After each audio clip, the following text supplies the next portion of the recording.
God and Bull Run. The Battle of Manassas, or Bull Run, as it's known, was the largest battle in the history of the United States up to that point. You recall, as we discussed yesterday, they were expecting a short, decisive battle. They didn't think it was going to be big and it would end the rebellion. But the Battle of Bull Run changed everybody's mind about both sides. They realized they're in for an interesting experience, a hard experience. The title of the battle, Bull Run, you'll notice it's Bull Run or Manassas. It's interesting, in the Civil War you have these battles with two names.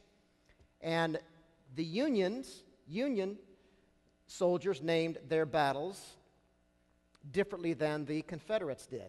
The Union used some of the terrain to name their battles. In the case of Bull Run was a creek that ran through that area. And they titled this battle after the creek of Bull Run. It was actually part of a river, but was a creek at this point. And it's just a trickling creek today. And the Confederates named their battles after a city or a railroad junction. In this case, it was Manassas Junction. So they called it the Battle of Manassas. It's interesting that Ellen White, a Northerner, referred to it in her writings, as I will share with you this morning. She referred to it as the Battle of Manassas, the disastrous Battle of Manassas. So those names were evidently interchanged between the different groups. But that's generally how they named it.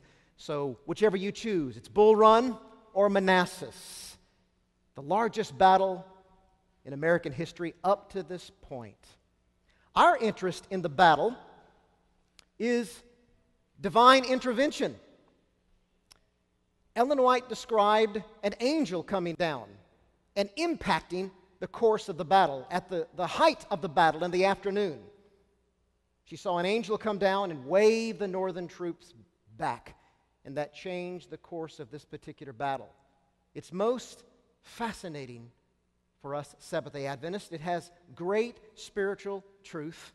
For one thing, it shows God's intervention in human affairs. And it also teaches us that at the very outset of the Civil War, God was very much involved in the battles. So we want to look at this story today. To start with, I want to give you the background to the battle.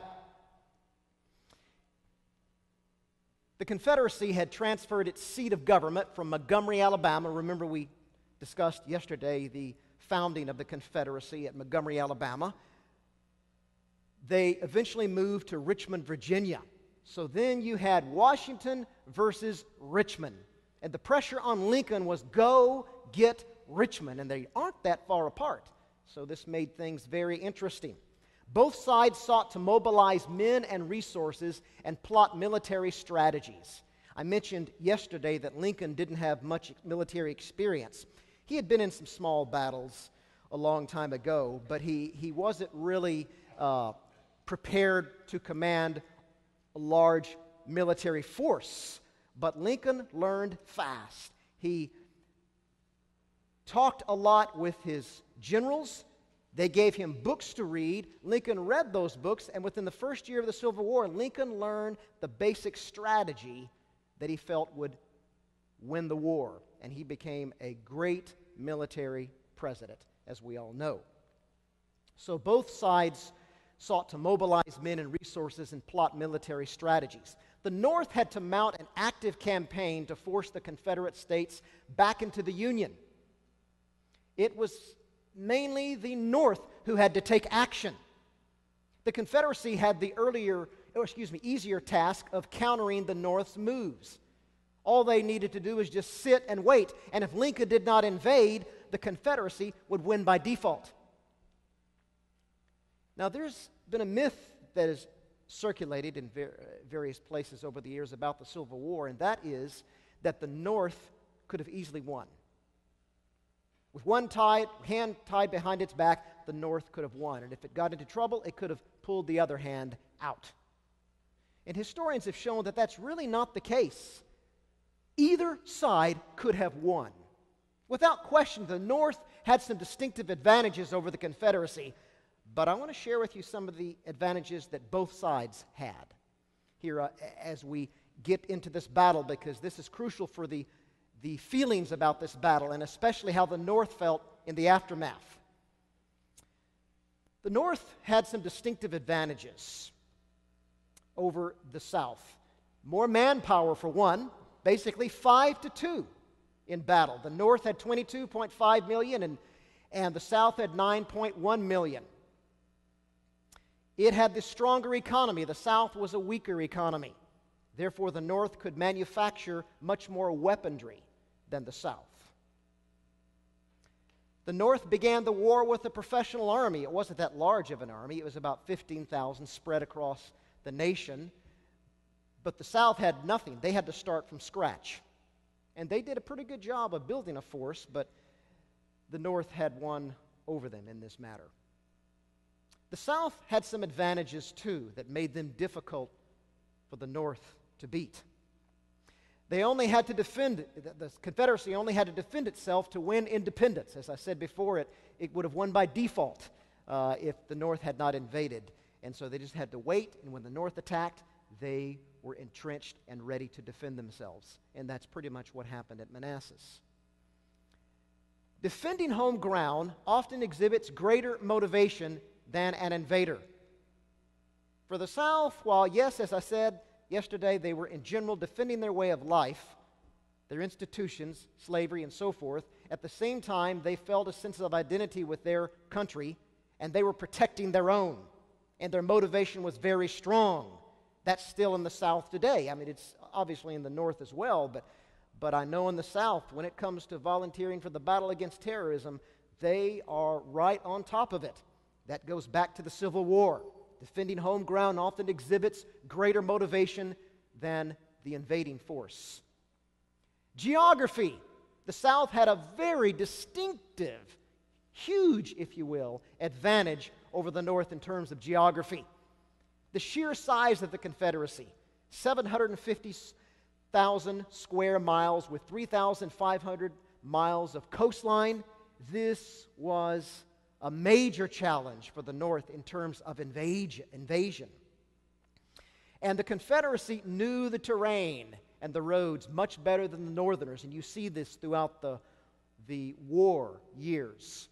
The Shenandoah Valley, the Appalachian Mountains provided coverage for the Confederacy in strategizing battles and so forth, and they knew where the roads were, and as the North went down into the South, they often found the worst roads and had trouble advancing their armies, and the South knew where the best roads were. So they knew the terrain, and that was a distinctive advantage, and you can see that in various battles.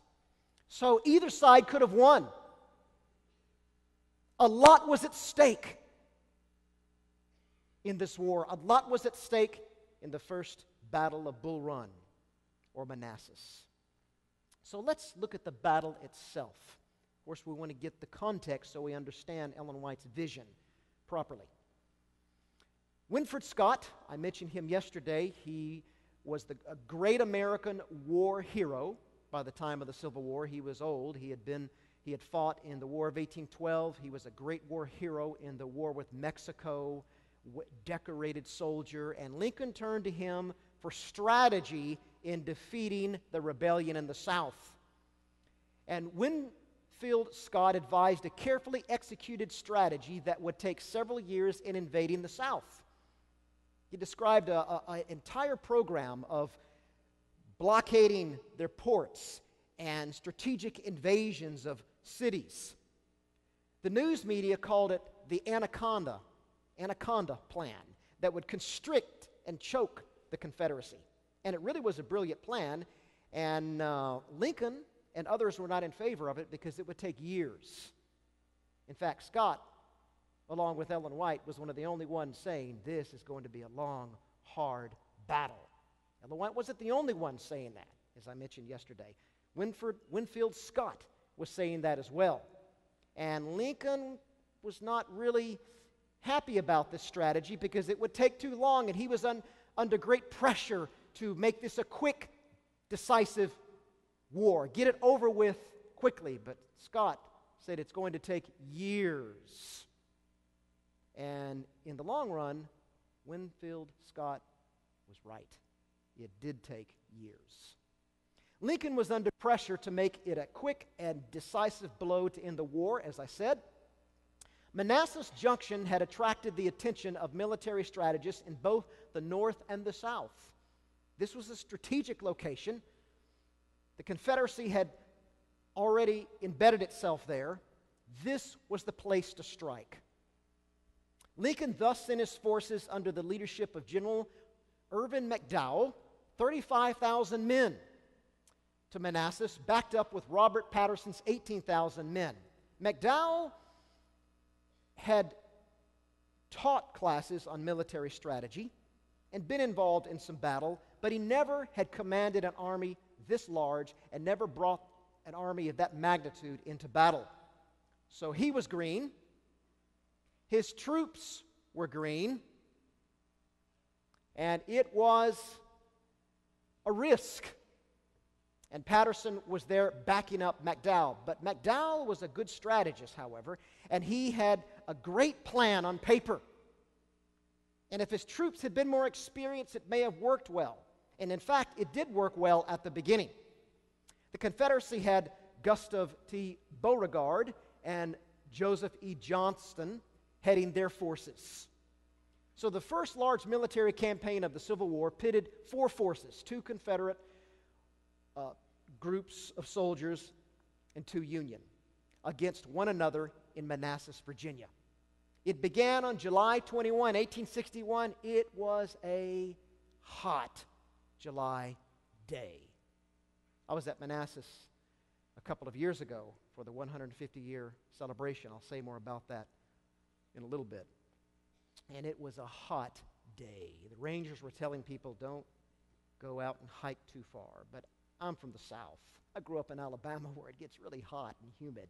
So I just took off out there and sweat, but I was fine. But I'm going to tell you, it was hot. It can get very hot in Manassas, Virginia. And that's how it was on July 21, 1861. McDowell planned to flank the Confederate forces on the left. Flanking maneuver, they used Napoleonic strategies that they had learned at West Point, and the tendency was to avoid a direct attack and flank instead. Interestingly, Beauregard had planned to flank as well. These flanking maneuvers would change in the course of the battle, reacting to various events. But that was the plan initially. Things went well, and I can only get to the highlight of the battle. It began early that morning of July and went up until about 5 o'clock. So it was an all-day battle. So I can just only hit the highlights here and build up for the part where Ellen White's vision comes into play. Things went well for the Union in the early hours, and McDowell stated, the day is ours. They apparently drove the Confederates back. This is on, there are three basic hills, Matthews Hill, Henry's Hill, and Chin Ridge. And Matthews Hill was about a mile from Henry's Hill, and that's where this initial battle took place. And McDowell seemed to be in charge. He seemed to have the day. In fact, he went riding up and down his forces claiming victory. The day is ours. But then he hesitated. He regrouped. Some strategists say he had good reasons to do that, but looking back on it, it was a terrible mistake. For a couple of hours, he regrouped. The reason why that was a mistake is because the Confederacy had time to reinforce themselves. Beauregard and Johnston had a great advantage over their Federal opponents here because they have a rail link.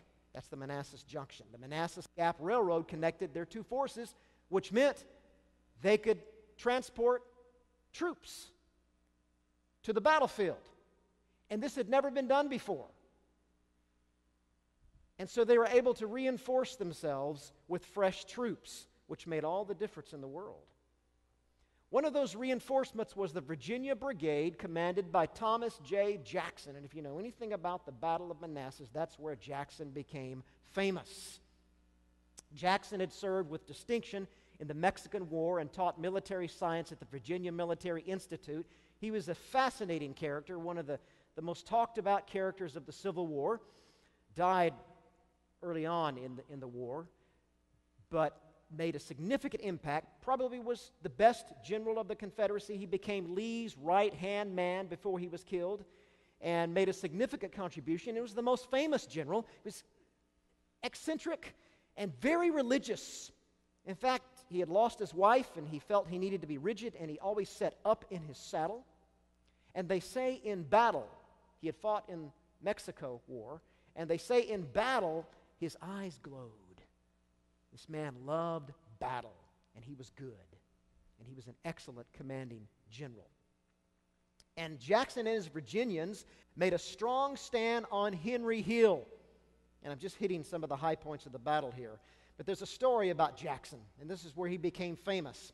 South Carolina, this is the midst of the battle when he and his forces were taking a stand on Henry Hill in the heat of the battle.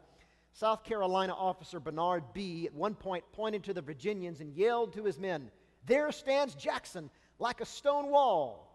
Rally on the Virginians."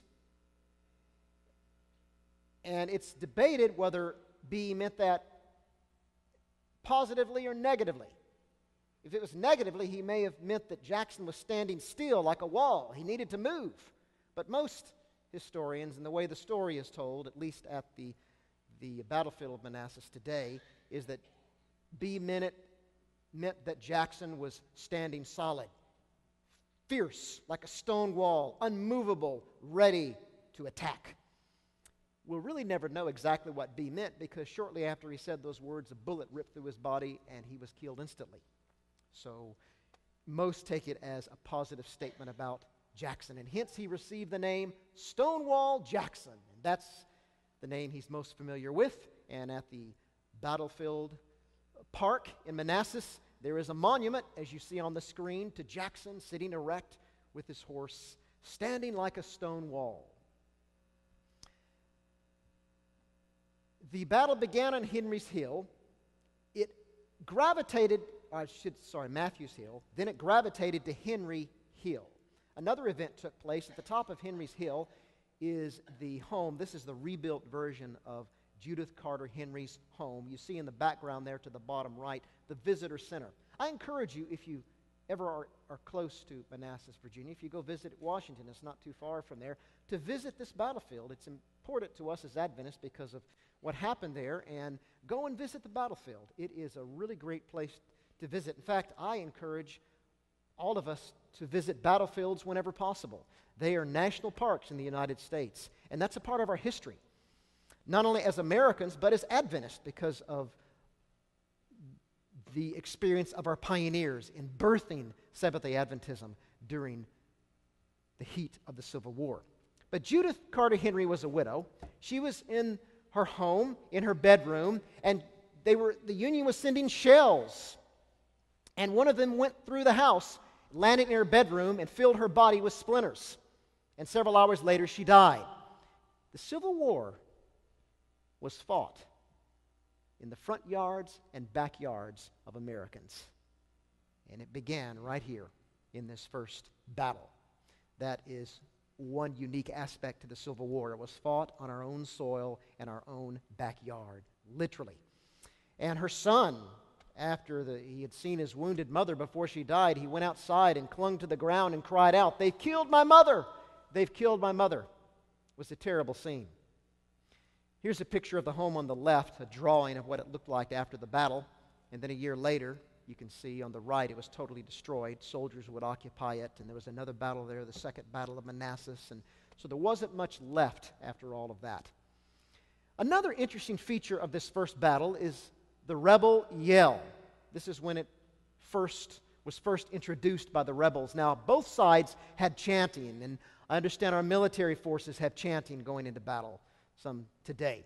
But the Union soldiers chanted as they went into battle. Theirs was a more disciplined type of chant. As they marched into battle, they would huzzah, huzzah, huzzah. All of the forces, the soldiers at once as they went into battle. The rebels yelled as they charged into battle. But it was a much more high-pitched sound to it. And it really terrified the Union. One Union soldier described it thus: There is nothing like it, speaking of the rebel yell, on this side of the infernal region. The particular corkscrew sensation that it sends down your backbone under these circumstances can never be told. You have to feel it. Now, the rebel yell is relevant to what I'm going to discuss here in a little bit. But I was searching the web not too long ago, Googling for something on the Civil War, and I came across a video. Now, do you realize that up until 1940, Civil War soldiers were still alive? Just like today, we still have World War II veterans up in their 80s now. Well, in the early part of the 20th century, you had Civil War veterans still alive, way up in years, up in their 80s. And I saw a video of old Confederate soldiers giving the rebel yell. I heard the rebel yell. You can Google it. Google rebel yell and search, and you'll find this video. And these guys were demonstrating the rebel yell. And I've read about this for years and wondered what it was like, and I can't believe it. I heard it. Would you like to hear it? I don't know if I better do it as loud as they did it. Now, these men were old men that I heard, so they didn't have full lung power. But I did hear them all do it at once. And let me tell you, I can imagine with thousands of soldiers giving that yell at once, it had to make your blood curdle. But this is how I heard them do it. I'm going to cover this so it's not too loud, and I'm not going to scream to the top of my lungs. You! You!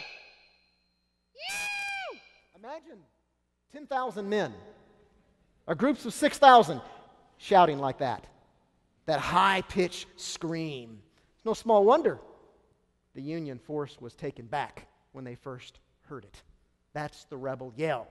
And that's relevant to our discussion this morning because it is one of the theories that caused the Union troops to retreat so quickly. But we'll discuss that in a moment. Now let me come to the heat of the battle. Now on the screen I have a picture from one of the pamphlets you get at the visitor center at the Manassas battlefield today.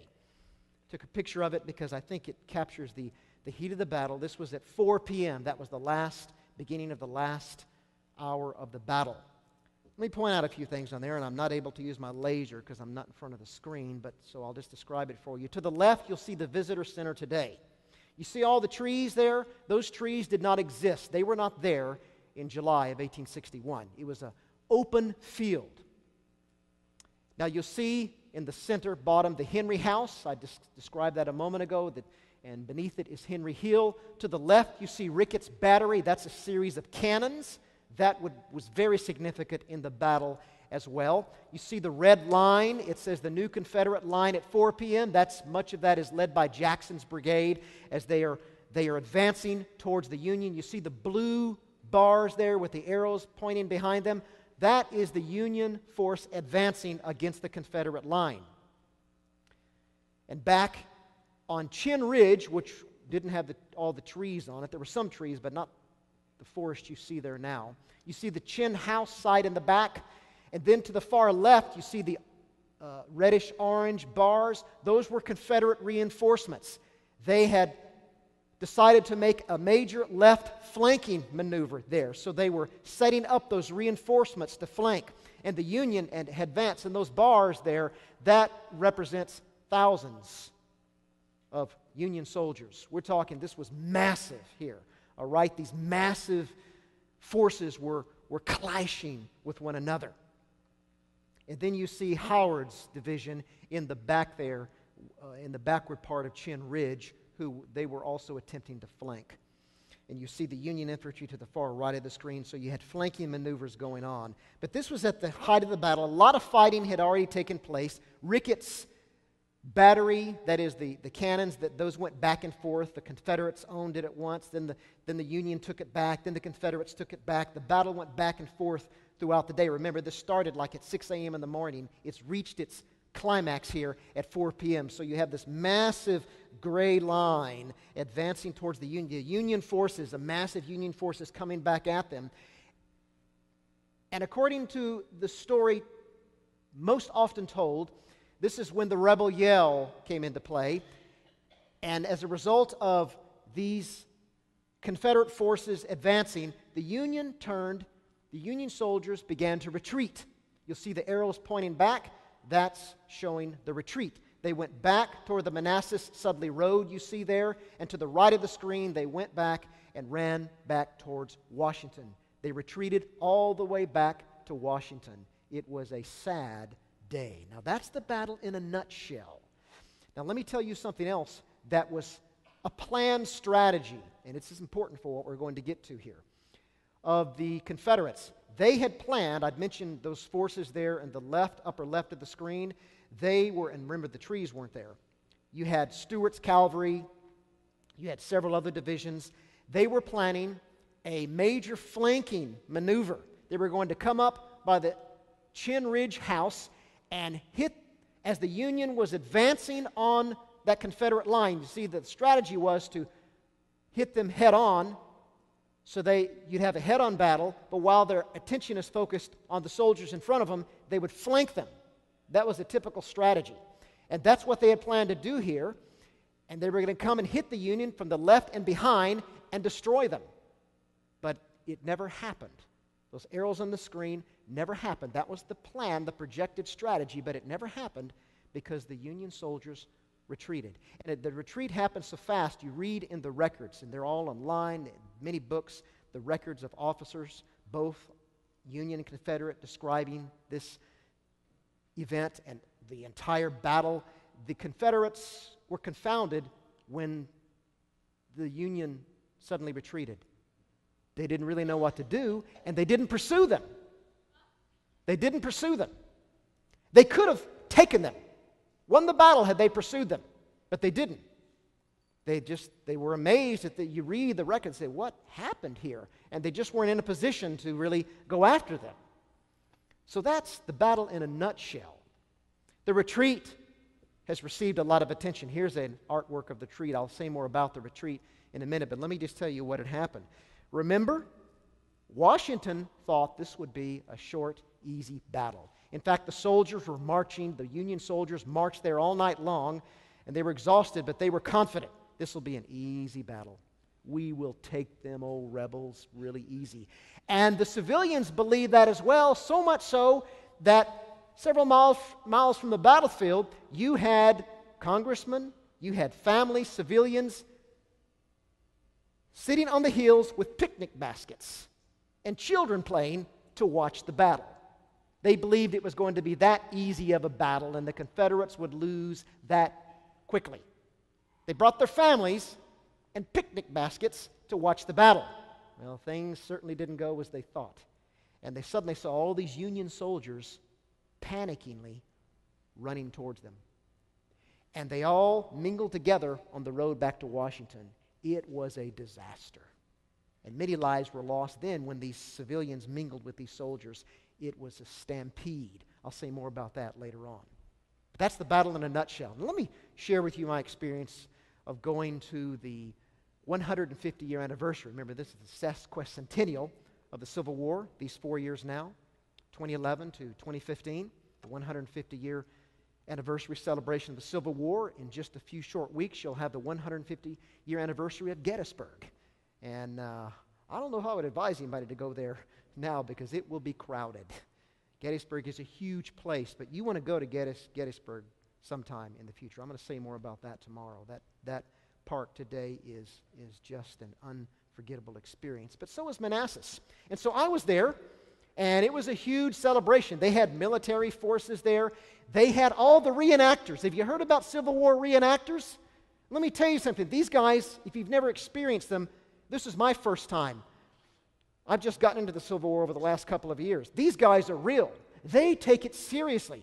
You had hundreds of reenactment Confederate soldiers there and Union soldiers there. And they had a major reenactment of the battle. And I was there the whole day. I was so excited, I didn't even eat. I mean, I just took everything in, flashing pictures with my camera. Here's part of the reenactment. And this gives you a sense of what it was like. These guys have simulated the weaponry and the dress and everything, and they've got it down to a T, and it is serious for them. And I'm thankful for them. Sometimes you might, if you're not familiar with that, you look at that and think, why do these people invest so much time in that? I remember thinking that years ago, but now I see their great value. They make history come alive. They make the Civil War come alive. And that's what they did here for me and others as we sat on the stand and watched this take place. Now you see all the smoke from the musketry fire? That's how it really was in Civil War battles. The smoke was thick, and sometimes you couldn't see 10 feet ahead of you. That's why in this first battle, as you read the accounts, there was lots of confusion. As they fired the muskets, you see the smoke taking place and this massive battle on the field. It was just a lot of fun. They had the Confederate camp and the Union camp, and you were able to walk through there and take pictures. Here's the Union camp. This is exactly how it was, at least as much as they can get from history. What it was like to be a soldier and experience the camp. Here are Union soldiers, and what's interesting about the first Battle of Manassas is that you see the different colored uniforms. They didn't become all blue until later, and they learned from this first battle. Many of the troops were confused because the Union had different colors. When they were in battle and they had soldiers coming at them, they weren't sure who was the enemy and who was the friend. It was quite confusing because of the different uniforms, but I snapped these pictures. As they were forming lines, they take this very seriously. And you find a group, and these guys were just standing around visiting. I lifted my camera. They go into picture format. They model for you. And there's a guy playing Grant sitting down, as you can see there. And it was just a lot of fun, and it was really something. And they also ate like Civil War soldiers ate. Get a load of this. How would you like to eat that for breakfast? That's quite a contrast to Steve Warburg's discussion this morning about juicing. That's all they had. And let me tell you something. These guys ate this. They were cooking it, and I watched them eat it. I had to pretend it was curled stripples so I could stomach it. That was pork. In fact, I learned that for all the soldiers, they would slaughter hundreds and hundreds of hogs and give chunks of it to the soldiers, and they'd put it in their bag and go off to battle like that. And over days, it would sour and was full of maggots, and they would just scrape the maggots off, and they would cook it, and that's what you see there. And that's what Civil War soldiers ate very often. They had all their other food. They had tack, which were these crackers that they ate, and it was just fascinating to see that. And this individual was sewing his pants just like an actual Civil War soldier would do. So if you ever get a chance to view one of these reenactments, I encourage you to go there and experience what it was like in the 1860s during the Civil War. Now let's go to the vision itself. Let's set the background for it. 2 days after the Battle of Bull Run or Manassas, James and Ellen White left Michigan on a tour and reached Roosevelt, New York, where on August 3 she experienced a vision. She's in Roosevelt, New York. I was there last year. That is a historic Adventist site. Her insights gave courage to these church members about the stability of the Union and its armies, and they needed that. This vision was timely because the Adventists shared quite fully in the common despair of the North.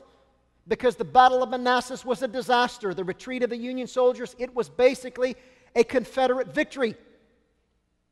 Barely, but it nevertheless was considered a Confederate victory. Confederate rhetoric made it much more of a victory than it was, but it nevertheless was a victory. And in fact, as those soldiers ran all night retreating, those Union soldiers, it rained that night. They came back into Washington the next morning. These guys didn't stop. They were so terrified until they got back to Washington. And they have pictures of these troops coming back in, covered in mud. It was a depressing day for Lincoln, his administration, for the North, and their great fear was, guess what? An invasion of the Confederates to Washington. They braced themselves, but it did not happen. It could have happened if the Confederates perhaps had regrouped themselves, but in many ways they really weren't in a position to do that, and then it rained. It's very interesting as you study the Civil War. You read about the rain that occurred after major battles. Because when it rained, they could go nowhere. You take those buggies and those massive armies. In fact, there are stories of soldiers who would walk in waist-deep mud and it slowed them down. And so you really couldn't maneuver in mud when it rained, and so the Confederacy could not assault and attack on Washington because of the rain, and other reasons as well. But that was their fear, and so there was a lot of discouragement. They thought it would be a decisive victory. Their ego was inflated. But now, this was a great loss. And so there was a lot of discouragement in the North. And Adventists, of course, who felt the war would help put down slavery, were discouraged as well. So the vision came at a very appropriate time. It was first printed in the Review, August 27, 1861, so this is within a week after the Battle of Manassas, and later published in Testimonies, Volume 1. Often Ellen White would take weeks to write out her visions. In this case, she did it quickly. She wanted this message to get out. Here's what she wrote, and it's a much more lengthy portion than this if you read it in Testimonies. I'm going to actually talk about other parts of it tomorrow, but I want to just get to the scene dealing with the retreat. Now, let me tell you before I get into this, this is an interpretation of this event and the whole Civil War. There are many interpretations of the war by historians. There are many interpretations of this retreat by the Union soldiers. This is one interpretation. This is Ellen White's interpretation. Obviously, it's the one that I espouse because of my convictions about her prophetic ministry, but also what I'm about to share with you as I study the battle itself, it really makes better sense than any other interpretation. But I want to say that there are other interpretations. I listened as I was there 150 years ago at the 150-year celebration. They had all the Rangers that ever worked at Manassas. And so they had one tour after another as they related the details of the battle. Guess who was on most of those tours? Taking it all in, listening to their perspective. And after they would give their spiel, it was a Q&A time, I asked questions. And I was not trying to stump these guys. I respect them. They're very knowledgeable. But of course, they were looking at it from a total human perspective, from a horizontal perspective. I had more vertical perspective. Okay? And I asked a few questions because they all said it was a slow retreat, and it was because of the rebel yell. And I asked them about certain records by the officers about a sudden, instantaneous retreat. And some of them had never thought of that before, and they cocked their heads and I wasn't trying to stump them. I was very respectful, and I didn't say a word about an angel. Okay? It was not appropriate to do that. I would have lost all credibility, so I didn't say anything about that. I just asked as intelligent questions as I could, trying to get as much information from their perspective as I could for my own purposes, and it was very helpful. But I respect these Rangers. They do have a lot of knowledge, but I have a different interpretation of the same events. So here is Ellen White's view of this battle. I had a view of the late disastrous battle at Manassas, Virginia. It was a most exciting, thrilling, distressing scene. The Southern Army had everything in their favor and were prepared for a dreadful contest. The Northern Army was moving on with triumph, not doubting but that they would be victorious. Many were reckless and marched toward boastingly as though victory were already theirs. And that is a fact, as I shared with you earlier. As they neared the battlefield, many were almost fainting through weariness and want of refreshment. Remember, it was hot. These troops had been marching through the night. Both the Confederate side and the Northern side, the Federal side, they were already exhausted at the beginning of the battle. And early in the morning, they were very thirsty. They rushed into battle and fought bravely but desperately. Let me share with you, in the next slide, an eyewitness testimony of a Confederate colonel who describes the thirst that reflected how all the soldiers felt. In the heat of the battle, he was a part of Stuart's cavalry, and he was a part of the charge on the Union. And then he reflected on the battle years later and wrote, "I found myself almost perishing from thirst, from intense heat, and the violence of my exertions during the charge. It seemed that water I must have or die. And Comet," that was his horse, "was suffering as much as his master. In rear of the enemy there was a small branch, that is, of water. And to this I determined to venture." This gives us a picture of the battle scene, okay, and the aftermath.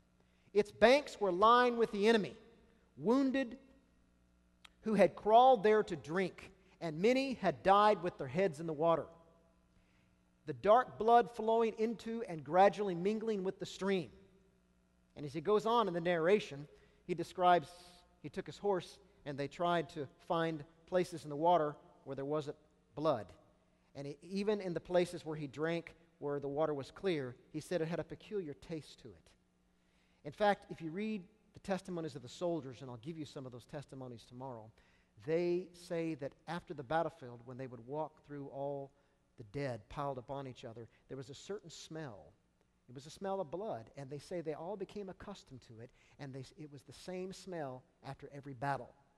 So that gives you a sense of how bloody the Civil War was. And I'm going to share some graphic testimonies tomorrow because that will verify some of Ellen White's statements about the casualties in the war. But back to this battle here. She continues in her vision. The dead and dying were on every side. Both the North and the South suffered severely. The Southern men felt the battle, and in a little would have been driven back still further.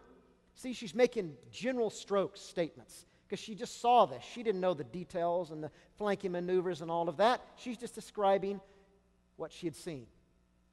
Northern men were rushing on, although their destruction was very great. Just then an angel descended and waved his hand backward. Here's the event. The angel descended and waved his hand backward. Instantly, there was confusion in their ranks. It appeared to the northern men that their armies were retreating, when it was not in reality so, and a participant retreat commenced. It seemed wonderful to me, and by wonderful she means amazing, incredible. And precipitate, it was fast. It happened in rapid succession. So there's the depiction of the angel coming down. Now, this retreat has various interpretations. Let me summarize them for you. One, and this is years later, the records of the officers and the stories told about the battle and its climax and the retreat. It was by blunders of the soldiers and officers. But that was too generic, and one that has held on more longer, and the one I heard the most when I was at Manassas by the various rangers is this. The rebel yell, we discussed earlier, broke Yankee nerve and ranks. And in addition to that, Confederate reinforcements arriving on the field, because that advance was quite a massive one there at 4 p.m. that I showed you on the screen earlier. And so that's the most popular version. If you go to the Manassas battlefield and go on a ranger tour, and do that. It's interesting. Just don't tell them about the angel. Without the background, that is. But the story you will hear is the rebel yell and Confederate reinforcements and various flanking maneuvers. That's what caused the soldiers to retreat. And they say it began slowly. They also argue that the Union soldiers were confused because the different uniforms confused them as well. They thought maybe their own were retreating and so forth. And so those are the stories that you hear. Another version is the loss of Ricketts' guns. Remember I shared how they went back and forth on both sides who claiming Ricketts' guns, his cannons. It went back and forth, and finally the Confederates seized the cannons, and the Union saw that. They lost heart, and they retreated. That's not really a popular version as 2 and 3, though. And finally, a version that was around but was lost sight of in the early 20th century was that the retreat occurred in an instant, in a manner unaccountable to human faculties. They said nothing about an angel, but the one who believed that version was Winfield Scott, the great military genius. He was not at the battle, but as he interviewed the soldiers and officers about what happened, that's the conclusion he came to. We can't describe this retreat. It was an instantaneous retreat, and there's no way to describe it in human terms. It just happened that way. Well, that you won't hear that today by the rangers and historians of every historian of the Battle of Manassas. I've not heard anything about this instantaneous retreat, but it is documented. It was around, and it best harmonizes with Ellen White's version. There is one credible eyewitness account, though, that affirms the last interpretation. And it's one that was published in the mid-20th century. and lost sight of up to that point. Colonel William Blackford, who I just cited a moment ago, he was of Stuart's cavalry. His account was published by historian Douglas S. Freeman, who found Blackford's manuscript while researching for his book, Lee's Lieutenants. Blackford really wrote his account out. He evidently made a diary after each battle, and then years later his family urged him to write it out for heritage purposes. And so he wrote it out for his family, and then the manuscript was found by this historian. The manuscript reflects the accuracy and detail of all who must have written with wartime diaries in front of him. With Freeman's editing, War Years with Jeb Stuart was subsequently published in 1945, and I have my own copy of that book. And Blackford describes this retreat. I want to share with you what he says. He describes that in the stream of Stuart's cavalry, and I'll show you this on the screen in a moment, he emerged on Chin Ridge, which now has trees, but at that time there were no trees. He emerged on top, as he said, of the battle cyclorama. He was in a position where he could see the entire battle scene taking place before him. He observed the stormy battle scenes taking place. Now, you see the screen below. That's what's from the pamphlet that you get from the Visitor Center today, but it is helpful in many ways, and so I use it here. Listen to Blackford's description. So he arrives on Chin Ridge. You see Chin Ridge up there? If you look at Henry House, kind of veer to your left a little bit, you'll see Chin Ridge in the back. I'm going to show you now, illustrate for you, Blackford's line of vision. And this has been researched by a scholar years ago. It's a master's thesis. I cited it yesterday. I'll cite it again here in a moment. Lee Usley. And he has done a lot of preliminary research. I am building on his research and finding it very helpful. But he pinpointed, and I think rightly so, because I was at this battlefield, as I told you, and I scoured every inch of this thing trying to determine all of this. And you see the circle and the arrows.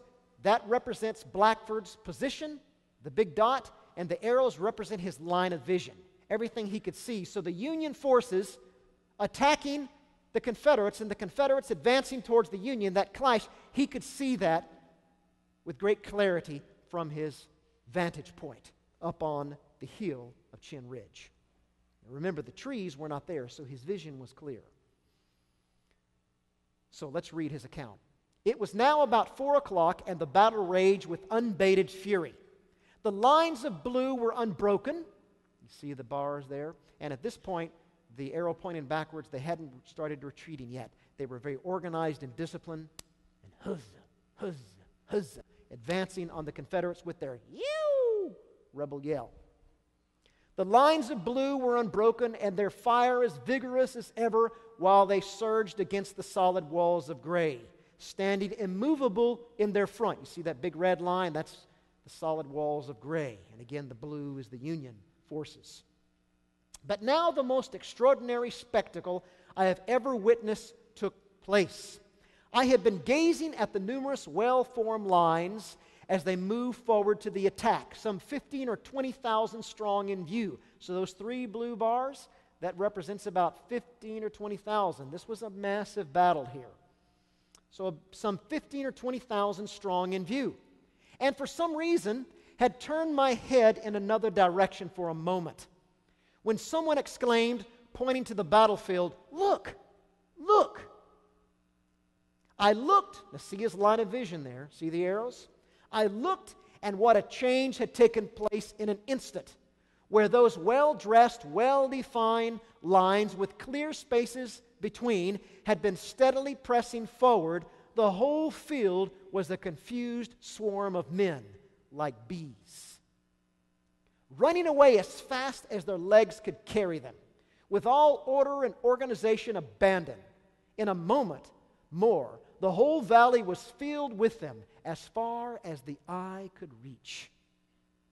Now there's an eyewitness testimony with no bias, simply describing what he saw. He really wrote this for his family. It, of course, was later published in 1945. An Adventist who read this said, "Wow, that harmonizes with Ellen White's perspective with precision. Yusey found this in his research, and then he wrote about this. Thus the panic which touched off the retreat, he gives a very good description here and interpretation. Thus the panic which touched off the retreat to the Potomac was accounted for by White, but graphically detailed by Blackford. She spied the backward wave of the angelic hand. He sensed the electric effect of it. She proceeded to read into the disaster salvation from greater destruction. He soon felt bitterly disappointed because the Confederate leaders failed to exploit their victory. Remember, they did not pursue the retreating Confederates or Union soldiers. And that's why I don't think the theory that the rebel yell scared them away works, because if it really did work, then they would have pursued them. I mean, it wouldn't have been such an instantaneous retreat, and they would have pursued them. So there are numerous reasons why that really doesn't make sense. Ellen White's perspective makes the most sense here. And of course, an obvious motivation for me is verification of Ellen White's prophetic gift. But I'm trying to listen to the facts, to the history, and I see perfect harmony here. Here's a picture I found in the visitor center in the museum that they have there, which is well worth going through. Here's a picture by a painter of what the battlefield looked like early on in the battle. This is before it really intensified in Henry Hill. You see the house at the top there? That's Henry Hill. But this is from Chinn Ridge without the trees. So this is a picture of how the battlefield looked without all of those trees. And Blackford was more to the right, up on the higher ridge looking down. You see that vast open field there beneath the house.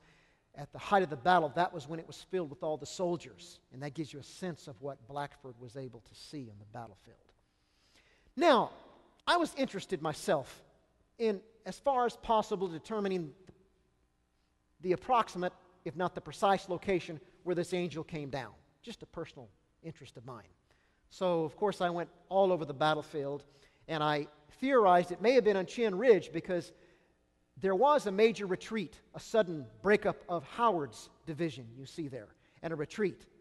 And some Adventists believe that I talked to one anyway, but the timing doesn't really fit, the chronology of the events, because clearly the retreat had already taken place, and in fact, that division up there on Chinn Ridge describes how fearful the troops were as they were in line, ready for battle, watching these fearful Union soldiers retreat past them.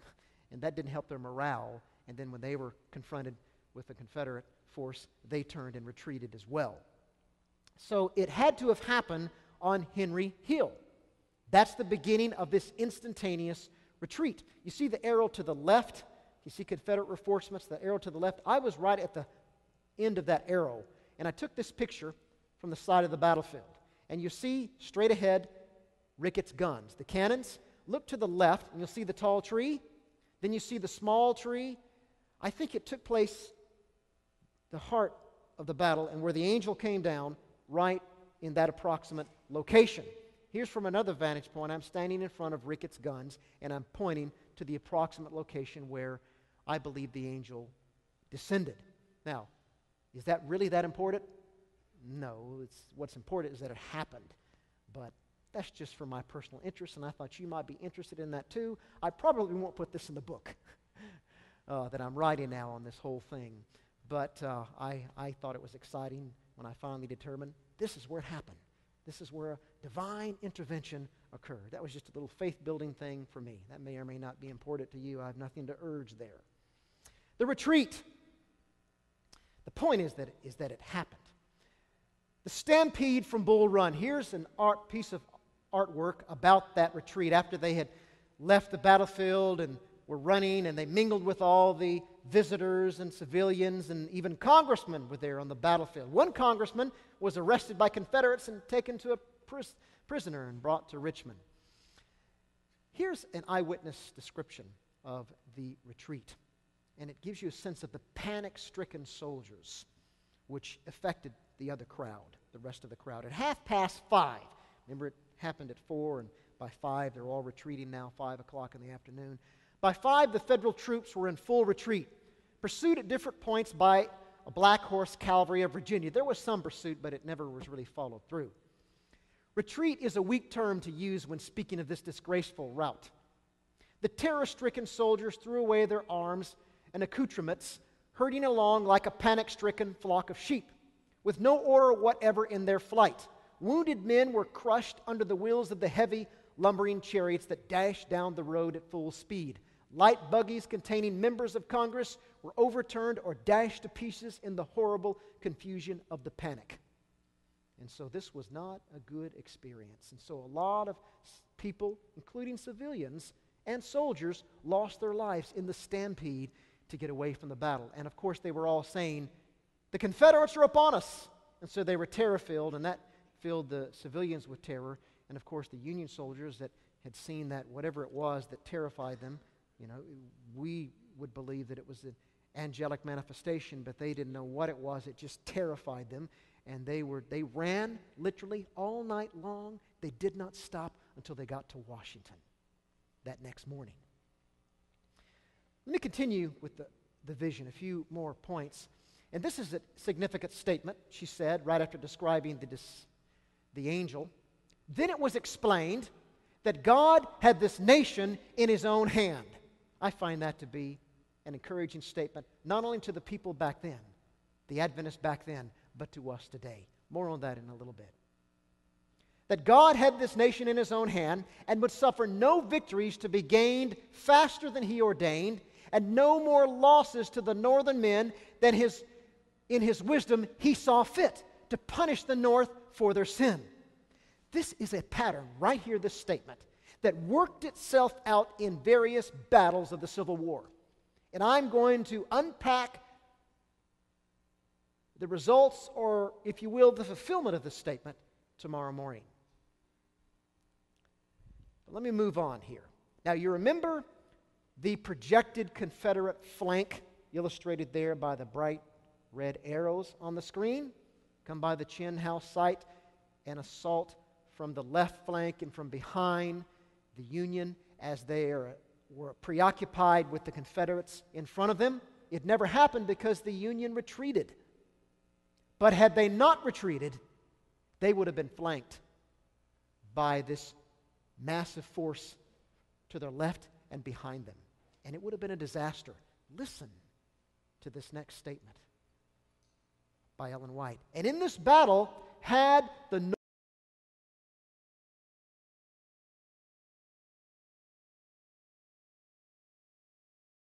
Northern Army pushed the battle still further, had they not retreated, that is, in their fainting, exhausted condition, a far greater struggle and destruction awaited them, which would have caused great triumph in the South. Now, you never hear this story told because it didn't happen. Those bright arrows there on the screen are the projected path of the Confederate flanking. It never happened because they stopped. They never executed the plan because the Union retreated. And as I said earlier, you read the records of the officers, and they said the Yankees escaped. They ran scared, and they got away. But had they continued, they would have been flanked and destroyed, and the Confederate victory would have been complete. I find that interesting. Nobody knew what was going to happen, but here we have Ellen White's profound insight into what could have happened had God not intervened. Now listen to the next statement. God would not permit this and sent an angel to interfere. The sudden falling back of the northern troops was a mystery to all, and it was initially. How did this happen? Why did this happen? They knew not that God's hand was in the matter. Remember Winfield Scott? He said there had to have been an instantaneous retreat, but we can't account for it. It was a mystery to all. But they knew not that God's hand was in the matter. And here Adventists were given this unique, divine insight into God's intervention in this first battle of Manassas. Bull Run. Let's summarize Ellen White's insight now. In general, the North regarded the affair as a disaster, and the people had folded their hands in despair. That was the prevailing attitude. But Ellen White saw this event as a blessing in disguise. A blessing that the troops had retreated. In the retreat, God was sparing the Northern army of a terrible defeat as well as punishing them. Say more about this tomorrow when we discuss the Emancipation Proclamation to free the slaves. For the North and for Lincoln, the war did not begin to free the slaves. That would come later. It was transformed into a war to free the slaves. Now, the secession, as I mentioned, began because of slavery. But the Union, while it had slavery in mind, its main reason was Lincoln's reason was to protect the integrity of the Union. And secession was against that. Therefore, he had to declare war, or at least respond when the Confederates bombed Fort Sumter, which he was hoping would happen, at least in terms of finally engaging in battle. So, pulling it all together here, God intervened in the initial battle of the Civil War. Was that the only time that an angel was involved in the Civil War?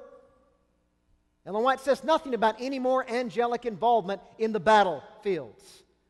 But I would suggest, as she pulled back the curtain for us, and we're able to see divine intervention, because of other things that she said about God's work in this war and punishing the North and the South, because of the slavery issue, I suggest there were probably more angels involved in these battles than we'll ever know. In fact, angelic involvement has probably been involved in many battles. World War I, World War II, the war against terrorism.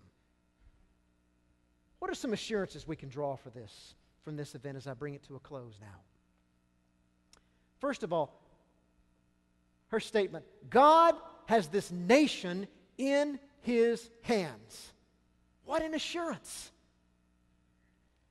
For those people, those Adventists, they knew now that the North would achieve ultimate victory. It didn't look like it after the Battle of Manassas and at various points over the years in the war. There were some low points for the North. But the North would eventually prevail. What assurance that was for them.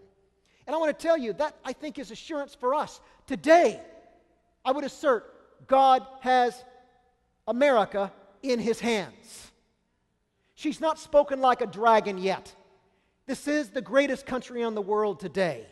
It may have its faults, but God has His hand in this nation.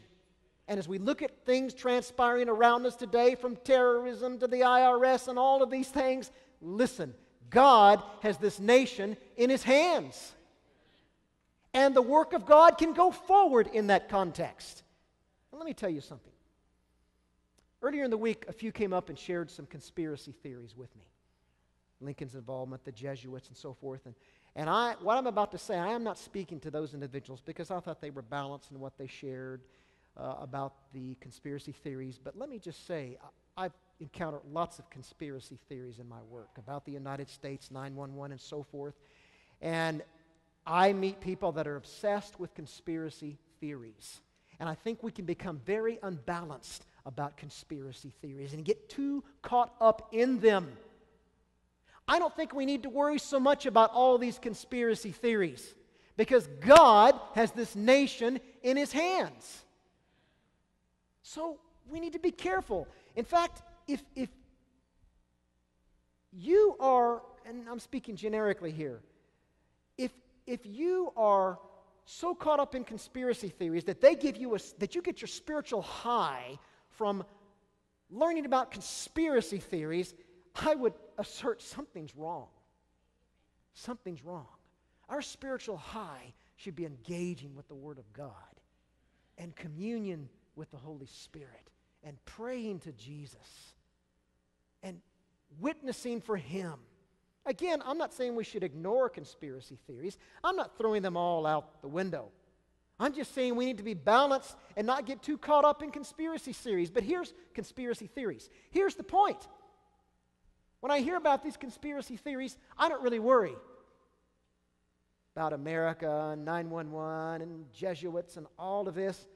God has this nation in His hands. I don't need to worry about conspiracy theories. He'll work everything out. And if there's a conspiracy theory that I really need to know about, He will let me know. God has this nation in His hands. And another assurance, and I already made this point earlier, there was more angelic involvement in the Civil War than just Bull Run. God was involved He is involved in the affairs of this world, and very involved even on the battlefield, from the Civil War to the war on terrorism. There's more angelic involvement in our lives than we realize. Let me bring this home personally. We've talked about an angel today, an angelic intervention. Let's bring this home personally. Do you believe in angels? Do you believe that you have a guardian angel? Do you believe that angel is active in your life? Have you ever seen that angel? If you have, don't raise your hand. No. But they're very active. Let me close with this statement by Ellen White about angels. Heaven and earth are no wider apart today than when shepherds listened to the angel's song. Humanity is still as much the object of heaven's solicitude as when common men of common occupations met angels at noonday and talked with the heavenly messengers in the vineyards and the fields. To us, in the common walks of life, heaven may be very near. Angels from the courts above will attend the steps of those who come and go at God's command. I find the assurance of protecting angels to be a great blessing. And I have no idea, and I'll bet you have no idea, how much they have been involved in our lives over the years, and perhaps prevented us from future disasters, just as the angel prevented the Union troops from great disaster at Bull Run. God is at work in the world. He's at work in this nation. He's at work in your life and my life. Amen? Let's pray. Heavenly Father, we want to thank you for the promise of heavenly angels that are very engaged with the affairs of this world and even our individual lives. We thank you for that blessing. We thank you that the gift of prophecy through Ellen White can be verified by studying the details of history, from the battles of the Civil War to the nature of 19th century America. Thank you for these insights. Bless us as we continue to study the next 2 mornings on these issues, and guide us each the rest of this day, I pray. In Jesus' name, amen.